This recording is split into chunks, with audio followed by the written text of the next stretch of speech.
यह कहानी यौन क्षमता में अक्षम एक पति और हवस से भरी उसकी पत्नी की कहानी। औरत ने अपनी कामुकता की आग को बुझाने के लिए किस हद तक जाती है।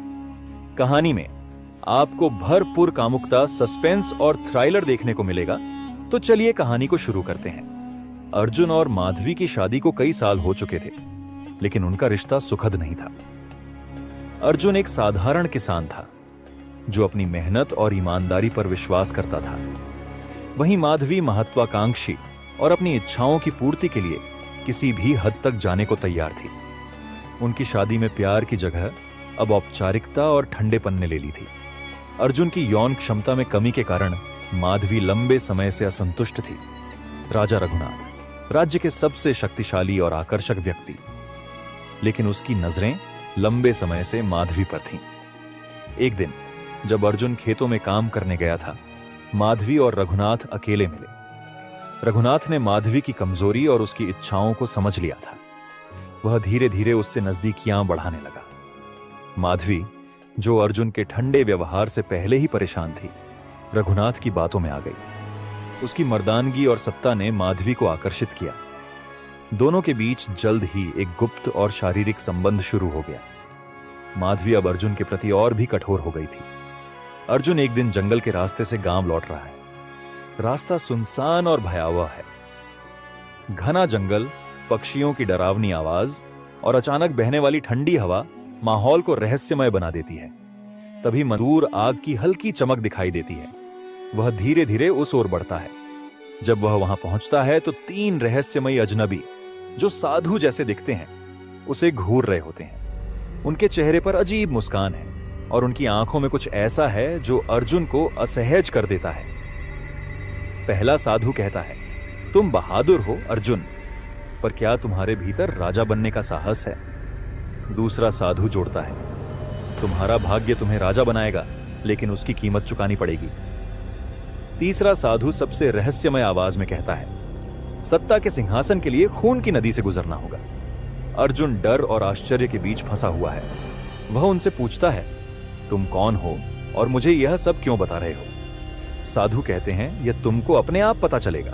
और वे धीरे धीरे धुएं में बदल जाते हैं और गायब हो जाते हैं। अर्जुन परेशान और उलझन में अपनी राह पर आगे बढ़ता है, लेकिन उनके शब्द उसके दिमाग में गूंजते रहते हैं। अर्जुन गांव लौटता है, लेकिन वह बेचैन है। साधुओं की भविष्यवाणी उसके दिमाग में बार बार गूंजती रहती है।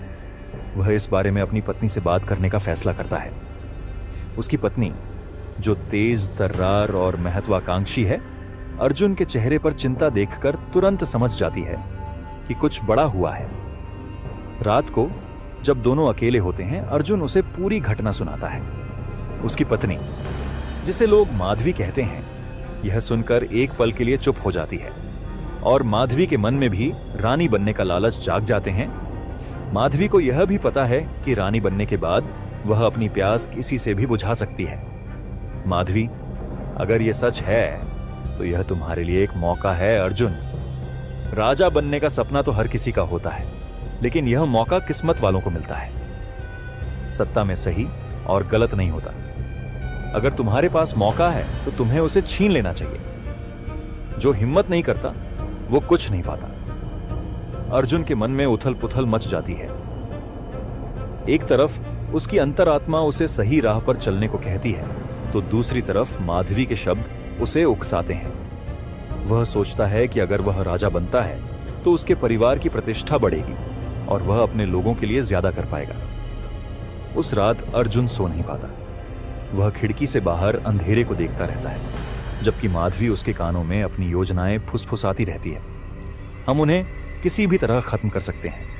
लोगों को लगेगा कि यह एक दुर्घटना थी, किसी को शक भी नहीं होगा।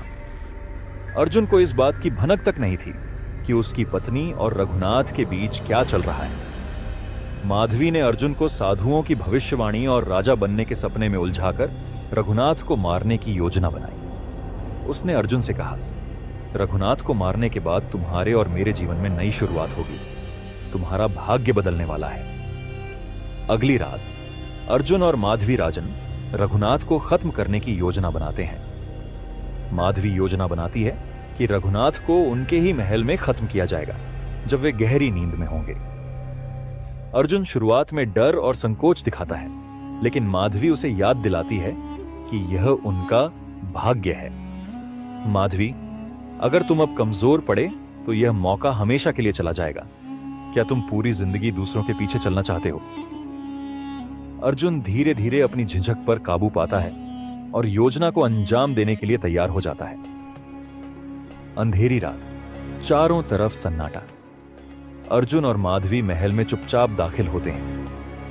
माधवी पहरेदारों को शराब में नशा मिलाकर बेहोश कर चुकी है। अर्जुन के हाथ में एक तेज खंजर है, लेकिन उसके कदम लड़खड़ा रहे हैं। रघुनाथ अपने कक्ष में सो रहे हैं। अर्जुन धीरे धीरे उनके पास पहुंचता है। वह खंजर उठाता है, लेकिन कुछ पल के लिए रुक जाता है। उसके मन में फिर से द्वंद्व शुरू हो जाता है।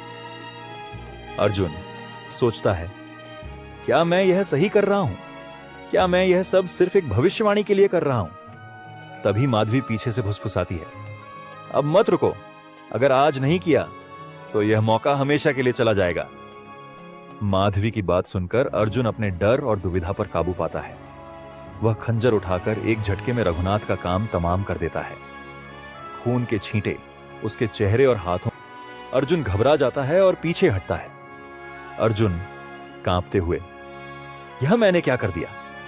माधवी उसे शांत करती है और कहती है, अब यह सोचने का समय नहीं है, इसे एक दुर्घटना की तरह दिखाओ। दोनों जल्दी से हत्या के सबूत मिटाते हैं। खून साफ किया जाता है और रघुनाथ की मौत को एक हमले या डकैती का रूप दिया जाता है। हत्या के बाद अर्जुन अपने घर में वापस आता है, लेकिन वह अंदर से टूट चुका है।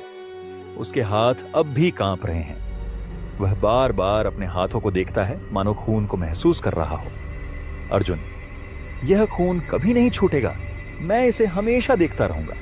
माधवी उसे शांत करती है और कहती है, यह सिर्फ शुरुआत है, अब और खून करने होंगे, अपने कदम और मजबूत करने होंगे। अर्जुन अब राजा बनने की राह पर है, लेकिन उसके दिल और दिमाग में यह अपराध हमेशा के लिए एक काले धब्बे की तरह बैठ जाता है।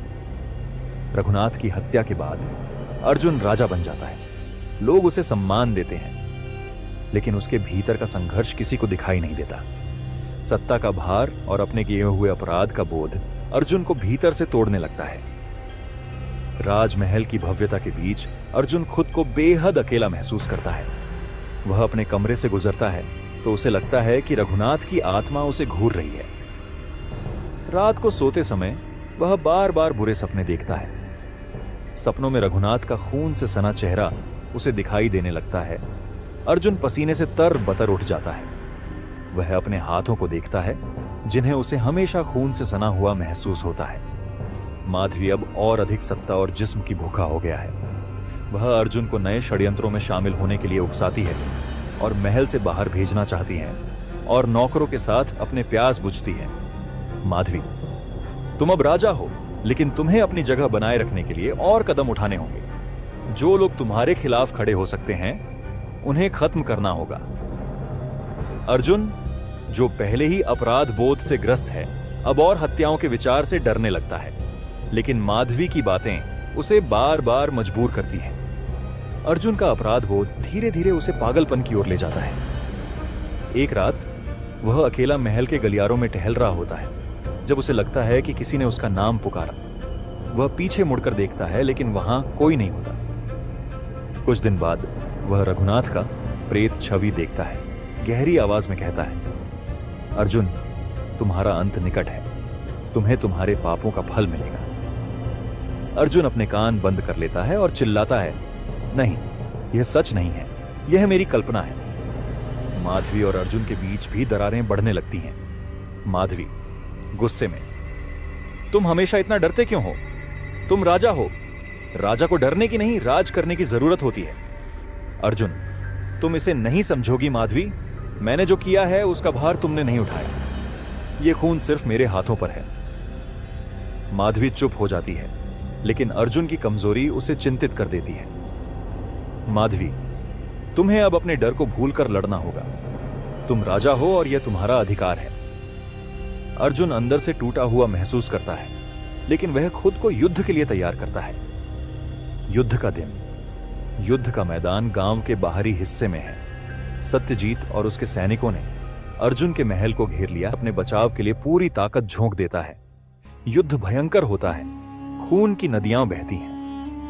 अर्जुन अपनी तलवार से कई दुश्मनों को गिरा देता है, लेकिन हर हत्या के साथ उसका अपराध बोध और बढ़ता जाता है। उसे ऐसा महसूस होता है कि हर दुश्मन के चेहरे में छवि झलक रही है। अर्जुन मन ही मन, क्या ये सब मेरे पापों का फल है? क्या मैं इस युद्ध को जीत भी लूं तो भी चैन पा सकूंगा? आखिरकार अर्जुन और सत्यजीत का सामना होता है। सत्यजीत उसे की हत्या के लिए चुनौती देता है।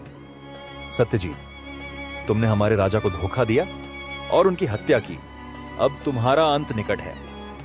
अर्जुन क्रोध में भरकर तलवार उठाता है और कहते हैं, क्या तुमको पता है, तुम्हारे राजा ने मेरे पत्नी के साथ सोता था और मुझे यह सब देखकर भी अनदेखा करना पड़ता था।